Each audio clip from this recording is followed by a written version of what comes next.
దేశవ్యాప్తంగా విశేష గుర్తింపు కలిగిన కడపలోని అమీన్పీర్ దర్గా ఉరుసోత్సవాలు అత్యంత ఘనంగా నిర్వహించేందుకు జిల్లా అధికార యంత్రాంగం అన్ని చర్యలు చేపడుతోందని Kadapa MLA Madhavi Reddy collector doctor Sridhar Cherukuri తెలిపారు. కడప నగరంలోని అమీన్పీర్ దర్గా ఆవరణంలో ఉరుసోత్సవాలకు సంబంధించిన పోస్టర్లు కలెక్టర్ ఎమ్మెల్యేతో పాటుగా ఇతర అతిథులు ఆవిష్కరించారు. ఈ సందర్భంగా వారు మాట్లాడారు. నవంబర్ 5వ తేదీ నుండి 6 రోజుల పాటు ఉరుసోత్సవాలు జరుగుతాయన్నారు. ప్రతి ఏడాది లక్షలాది సంఖ్యలో భక్తులు ఉత్సవాలకు దేశం నలుమూలలతో పాటుగా విదేశాల నుండి భక్తులు తరలివస్తారన్నారు. ఈ ఉరుసోత్సవాలు ప్రభుత్వ లాంఛనాలతో నిర్వహించడం సాంప్రదాయంగా వస్తూ ఉందన్నారు. ఉరుసోత్సవాలకు పెద్ద సంఖ్యలో భక్తులు తరలివస్తారని అంచనా ఉందన్నారు. అందుకు సంబంధించిన ఏర్పాట్లను జిల్లాలోని ఆయా శాఖల అధికారులు పర్యవేక్షించి భక్తులకు ఎలాంటి ఇబ్బంది తలెత్తకుండా చర్యలు చేపడతారన్నారు. ఉత్సవాల నేపథ్యంలో కలెక్టరేట్లో మరో సమావేశం నిర్వహించి అధికారులకు దిశానిర్దేశం చేస్తామన్నారు. ప్రతి ఒక్కరూ అమీన్పీర్ దర్గాను దర్శించుకోవాలని కోరుతున్నామన్నారు. టీడీపీ జిల్లా అధ్యక్షుడు శ్రీనివాసరెడ్డి మాట్లాడారు. ఉత్సవాల్లో ఎలాంటి లోటుపాట్లు లేకుండా గతంలో కంటే మరింత వైభవపేతంగా నిర్వహణకు చర్యలు తీసుకుంటామని ఆయన వివరించారు. ఈ కార్యక్రమంలో దర్గా పీఠాధిపతి Hazrat Syed Shah Arifullah Hussain Saheb, SP Nachiket Vishwanath, incharge mayor Mumtaz Begum, నగరపాలక సంస్థ కమిషనర్ మనోజ్ రెడ్డితో పాటుగా ఇతర అధికారులు, నేతలు, నగర ముస్లిం ప్రముఖులు పాల్గొన్నారు.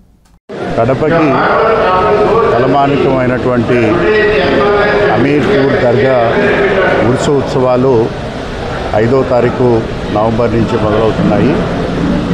ఈ ఉత్సవాల్లో భాగంగా 6 రోజుల పాటు ఈ కార్యక్రమాలు ఉంటాయి. 9వ తారీఖున ఇది ప్రొసెషన్ ద్వారా ఇది కన్క్లూడ్ అవుతుంది. దీనికి ప్రతి సంవత్సరం కూడా we're expecting more than 1 lakh of people వివిధ ప్రాంతాల నుంచి, వివిధ దేశాల నుంచి కూడా ఈ కార్యక్రమానికి భక్తులు హాజరవుతుంటారు. సో దానికి సంబంధించి చేసే ఏర్పాట్లు, అలాగే తీసుకునే జాగ్రత్తలు సంబంధించి, అలాగే వివిధ రాజకీయ పక్షాలు, అలాగే వివిధ మతాలకు సంబంధించినటువంటి వారి యొక్క సూచనలు తీసుకోవడానికి ఈరోజు ఈ సమావేశం ఏర్పాటు చేయడం జరిగింది. So we will make this event as one of the most happening place కింద, అదేవిధంగా ఒక మంచి ఈవెంట్ కింద దీనికి అన్ని జాగ్రత్తలు తీసుకోవడం జరుగుతుంది. సో అందరినీ కోరుకునేది ఏంటంటే కడపకి విచ్చేయండి, కడపలో ఉన్నటువంటి అమీర్పూర్ దర్గాని, పెద్ద దర్గాని విజిట్ చేయండి. Thank you very much. 5వ సంవత్సరం అమీన్పీర్ దర్గా ఉర్సు సంబరాల కోసం ఈరోజు పోస్టర్ లాంచింగ్ కోసం రావడం జరిగింది. అలాగే ఉర్సులో చేయవలసిన అరేంజ్మెంట్స్ కానీ ఈ అమీన్పీర్ దర్గా ఉర్సు అనేది గవర్నమెంట్ లాంఛనాలతో జరిగే ఉర్సు. తెలుగుదేశం పార్టీ 2016-17 సంవత్సరంలో అధికార లాంఛనాలతో ఈ ఉర్సు కార్యక్రమాలు జరుపుతూ ఉంది. సో అందులో భాగంగా ఈరోజు అధికారులందరితో సమాయత్తమైపోయి కడపలో చేయవలసిన అరేంజ్మెంట్స్, అలాగనే తీసుకోవాల్సిన చర్యలు, అలాగనే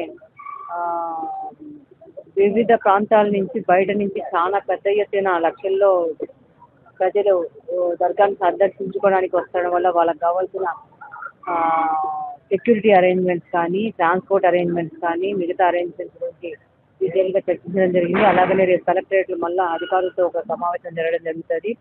పెద్ద ఎత్తున ఈ ఉరుసు సంబరాలను విజయవంతం చేయడానికి కడపలోని ప్రతి ఒక్క పౌరుడు, తెలుగుదేశం పార్టీలోని ప్రతి ఒక్క కుటుంబ సభ్యుడు పనిచేస్తారని సందర్భంగా తెలియజేస్తున్నాను. Thank you very much.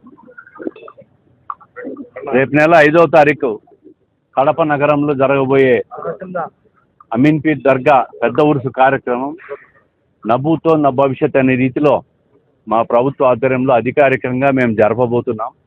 ఇది కడప నగర ప్రజల వాసులకు అందరికీ కూడా శుభవార్త. అదేవిధంగా కడప నగరంలో ఉన్న ప్రతి ఒక్కరు కూడా రాష్ట్రం, దేశం నుంచి, నలుమూలల నుంచి వచ్చే వాళ్ళందరికీ కూడా ఆతిథ్యం ఇచ్చి కడపలో మత సామరస్యం, అదేవిధంగా ప్రేమ, అభిమానాలు, మానవత్వం చాటే విధంగా ప్రతి ఒక్కరు కూడా బాధ్యత తీసుకొని ఈ అమీన్పీర్ దర్గా కార్యక్రమాన్ని ఘనంగా నిర్వహించడానికి ప్రతి ఒక్కరూ ముందుకు రావాలని చెప్పి మనస్ఫూర్తిగా కోరుకుంటూ, ప్రతి ఒక్కరికి కూడా ఆ భగవంతుని ఆశీస్సులు ఉండాలని చెప్పి మనస్ఫూర్తిగా కోరుకుంటున్నాను.